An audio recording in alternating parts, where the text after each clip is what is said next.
Welcome to Sweet and Savory Farmette. We're a tiny little farm, 7.5 acres. My wife Nikki and I, we have a diverse farm here. I'll show you a little tour here. So, this is Bessie, our farm truck. She's a 1948 Chevy 1.5 ton flatbed with a dump. Not currently on the road. She does run, just has some other operating issues. So we're working on her, getting her ready for the road. A little bit of our sugar bush. That is a compost pile for mortality composting of a goat that passed. This is our meadow, food for our bees, which provide pollination for us. It also provides habitat for some other wildlife. Occasionally some cut flowers are pulled from here as well. You can see in the distance there a pile of wood chips. Talk about that in just a little bit. These are wood chips that some local tree companies have dropped off for us, and we use them for mulching our beds and around the chickens, and also for you can see there where I had to dig in to the frozen pile, and we had to do some mortality composting for a goat that had passed. We took down this tree. It was getting too close, crowding the driveway, and one of the top was used for the holidays, and we did produce some cut greens from it as well. The rest will be cut up and fed to the alpaca and the goats. They love to chew on the needles. It's high in vitamin C. They really love it in the winter time. It's a great treat for them. And then the rest of the wood will be burned.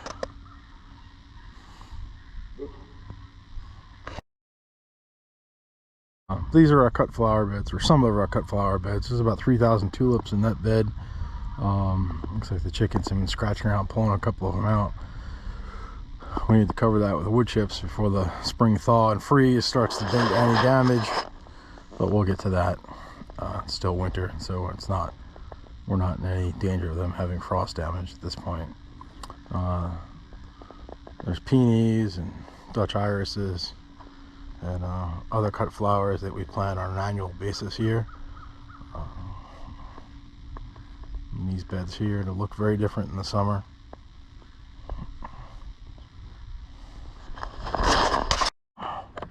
There's Molly. Molly, what you doing, girl? She's relaxing in the sun, keeping an eye on things. There was somebody walking down the road a little while ago, and they were barking up a storm. She still hasn't given up her post. Her sister is already headed back to the barn. This is the wettest part of our pasture.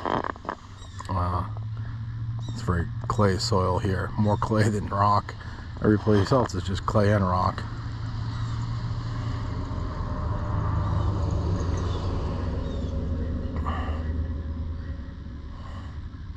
So we have these sections fenced off. It's about every 150 feet that we can close off gates and keep the alpaca rotational graze through the different sections. Some more of our cut flower beds.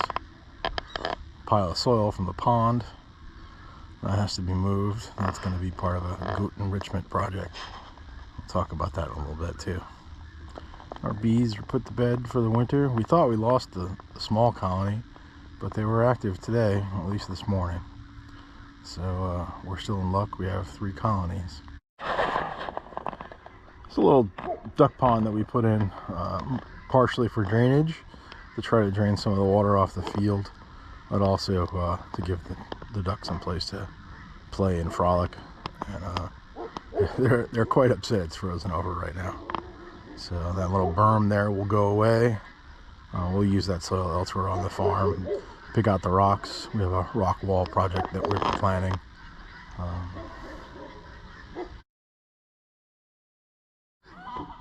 So these 2 little beds, I don't know if you can see the wood chips. They kind of blend in with the dead grass, but these are 2 beds of lilac we planted for cut flowers. It'll be several years before we're harvesting from there, but we got them in the ground last year.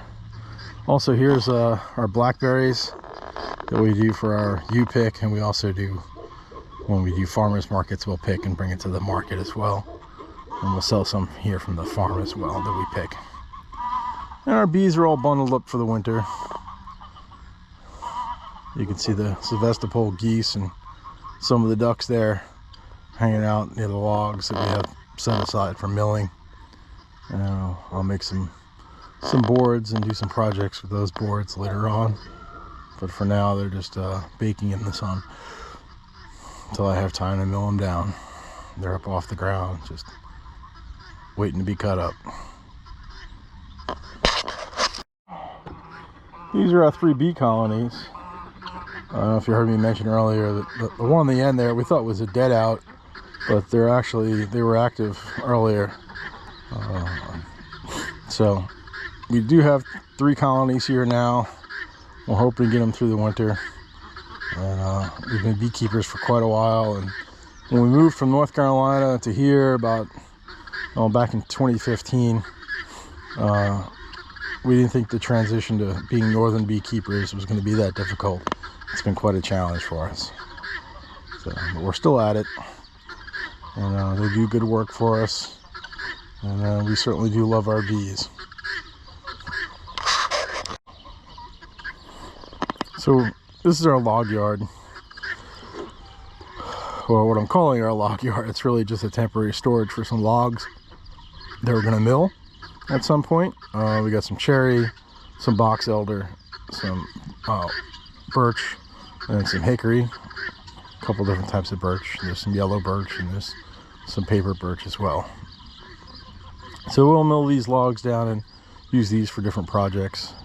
We got some farm implements stored here. Little disc cultivator, or part of the disc cultivator. You might have saw the other part over there by the berries. Partial roll of fence that we were using. Some snow fence that we used to use up front there. And a pile of soil from the pond project that needs to be moved. That'll also be used for the goat enrichment area, and also some grading up on the back by the back deck that we had built last fall. That's our little corn patch little vegetable patch. Last year it was corn, next to our compost pile.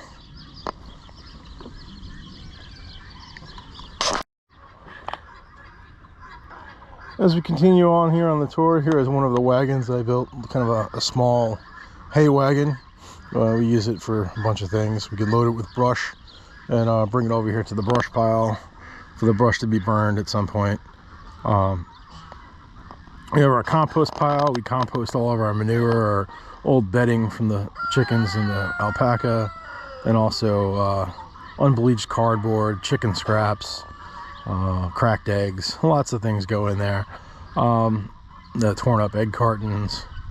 So it all gets composted and turned about once a month. The tractor had an issue with the tractor tire about a month ago, so it's probably been 2 months since it's been turned at this point, but it's breaking down very quickly, even with the really cold weather we've had. Last year this was planted in corn. I'm not sure what we're going to plant there this coming year, but we'll be planting that little patch as well.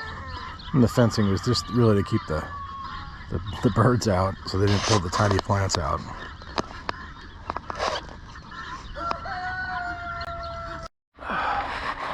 So that's another project. We filled in our old collapsed ruined swimming pool, leveled it all off, mostly leveled off. That's going to be our new pool. It was on back order for quite a while, and last year I had surgery, so we didn't use it. It's just been stored there, but that will be our swimming pool next year in that project. I don't know if you can see the new corner of the new deck there, debris from the old decks and leftover lumber. But so that pool is going to go next to that sand filter over there next to the fence, and that we'll dismantle those pieces of the old deck and reuse those somewhere else. I'm probably going to build a couple decks for the dogs so that the guard dogs can get up off the ground and get a higher perch, a higher view. They love to climb up on things, so that'll be a little project for them. And we can finish this fence here and finish building our little backyard. So fence stored here, but that's really going to be where the greenhouse goes. We ran a water line out there, and that was as far as that project really got. Some hydroponic equipment stacked up ready to go for the greenhouse.